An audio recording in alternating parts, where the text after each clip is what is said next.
تاریخ کا میں طالب علم ہوں کیونکہ میں نے یہ بڑا اسٹڈی کیا کہ وہ کیا جادو ہوا کہ ایک دم جو ابھی شیخ یاسر نے بتایا کہ 1% صرف مکہ کے لوگ پڑھے لکھے تھے، کوئی حیثیت نہیں تھی. 2 سپر پاورز تھی، پرشین امپائر اور بیزنٹائن امپائر، بڑی پاورز تھی، ان میں کوئی حیثیت نہیں تھی عربوں کی. تو وہ کیا تھا کہ وہ دنیا کی انہوں نے امامت کرنی شروع کر دی.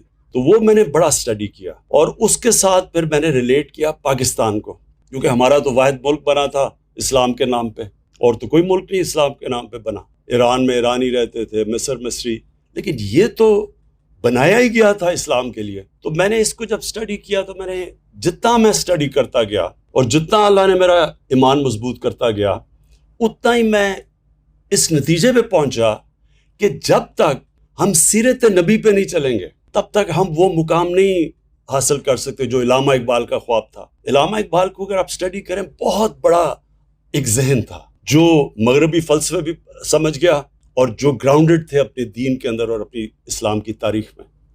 اس لیے انہوں نے جو ایک ورڈ انگریزی کے اوریجنل تھاٹ، انہوں نے جو ان کی جو سوچ تھی وہ بالکل ایک کسی کے غلام، یعنی جو ذہنی غلام بدقسمتی سے کلونیلزم کی وجہ سے مسلمان دنیا میں ذہنی غلام ہیں جو اپنی غلامی کی زنجیریں نہیں توڑ سکتے، وہ زیادہ خوفناک ہیں جسمانی غلامی سے. تو علامہ اقبال وہ تھے جو کہ اوریجنل تھاٹ تب دیا جب وہ موازنہ کر بیٹھے کہ یہ مغربی سویلائزیشن کیوں اوپر گیا اور ہمارا کیوں زوال آیا. اور پھر انہوں نے شکوہ اور جواب شکوہ میں جواب بھی دیے کہ ہم ایک وقت پہ یہاں تھے اور اب ہم یہاں ہیں.